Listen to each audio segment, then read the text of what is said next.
Good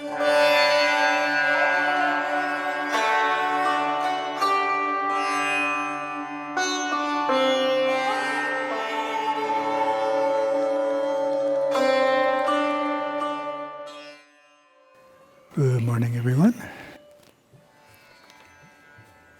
Talk this morning is based on Merging with Shiva, Chapter 6, Wisdom's Path, Lesson 39, The Power of Observation.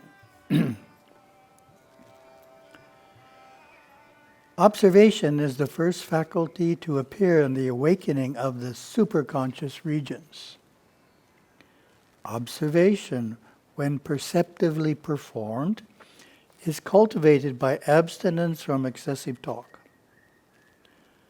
Talk dissipates the energies of the aura and of the vital body of man.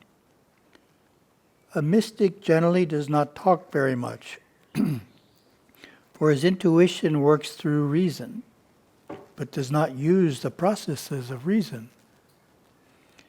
Any intuitive breakthrough will be quite reasonable, but it does not use the processes of reason. Reason takes time. Superconsciousness acts in the now. All superconscious knowing comes in a flash, out of the nowhere. Intuition is more direct than reason and far more accurate. Therefore, the mystic does not ask many questions or enter into lengthy conversations. Ponder over this and apply it to yourself. Take this into yourself and feel it is for you. Do not feel it is being shared with you to simply know more about the mind and its processes.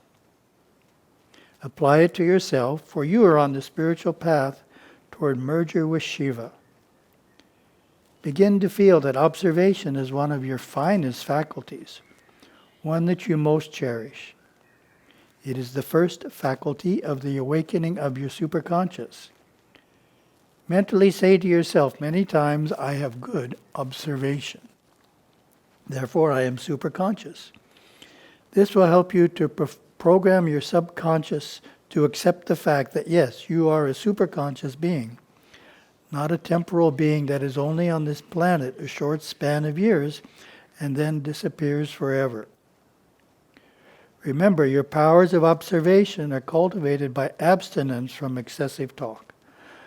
That is all you have to do to begin with. Be more silent and observing, not wasting or dissipating this most vital power. Some people on the spiritual path cannot wait to talk about their meditations even before they come out of them. They really should stop doing this. It lessens their vital energies and proves to perceptive people that they are not superconscious beings.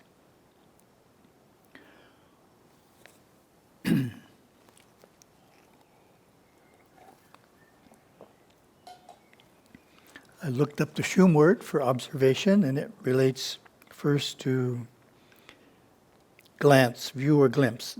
Li'im, glance, view or glimpse. To look out through the two physical eyes into the 2- and 3-dimensional world. Then we get the observation. Ji li'im, being attentive at all times, practicing observation, the first soul quality. So that's our Shum word, Ji li'im.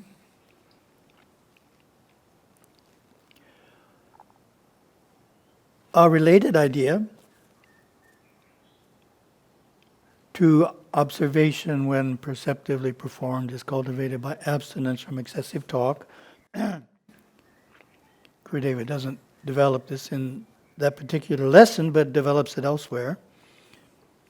Second way of cultivating observation is by abstinence from excessive thinking. Gurudeva develops this idea in the first of the 54 Mambashum. He starts talking about Chemuif.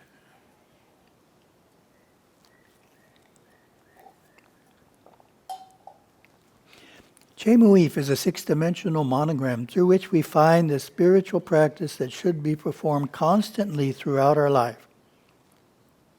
Cheng Muif clearly names the state one is in when looking at the exterior world and simultaneously into the sub-second, second, and third worlds as deeply as one can, depending on his sadhana well performed. Then there's a parenthetical definition. The sub-second world is the part of the second world that borders the first world.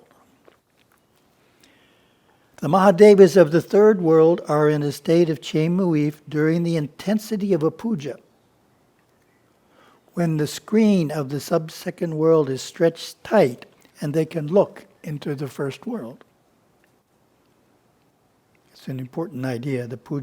During the puja, the screen becomes tight and therefore you can see through it.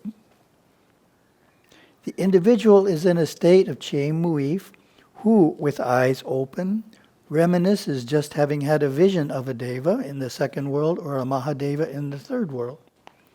This state of seeing inwardly and externally simultaneously is one which this particular six-dimensional monogram names. It is difficult to remain in a state of Cheng Muif for long periods of time if nymph has become externalized into insomf, indof, or indomf states, which we don't have time to explain this morning. Nimra Nimling and Si Kam Chacha. Nimra Nimling, a portrait of the fourth dimension, a realm within the sub-second world, is a most important experience to understand. Nimra Nimling is an experience directly related to Cheng Muif. While looking within, looking back into the head with the eyes slightly opened, in a state of Cheng Muif, we see pictures within the mind. The light that lights these pictures, making them visible, is Nimra Nimling. Looking into the sub-second world, into the fourth dimension of the mind, is an experience that everyone has often throughout their day. Any form of thought from those aspects of the first world of desires and fantasies promoted by the individual personality creates pictures in the mind in this fourth dimension. These pictures are clearly seen, illuminated by the light called Nimra Nimling. The pictures themselves are called Sikam Chacha, which is also a fourth dimensional sub-second world portrait. Our desires and fantasies take their expression through Sikam Chacha U Nimra Nimling. The portrait U, when used between two portraits such as Sikam Chacha and Nimra Nimling, binds them together, or shows that they are interrelating one with another, creating a single concept. Thus we have Sikam Chacha, mental images flowing through the field of Nimra Nimling, the light. Nimra Nimling is not a mystical experience. It is an area quite natural to all persons in all states of consciousness, as is Sikam Chacha. Okay, now we're getting to the point, the next one. Balikana is the name of the light without Sikam Chacha images. When awareness is steadied through the control of prana by means of the cross-squeezing pranayama, in one nostril and out the other, the currents in the body of the first world, the astral body of the second world, as well as the mental body become so harmonized, so steady that Balikana can be seen.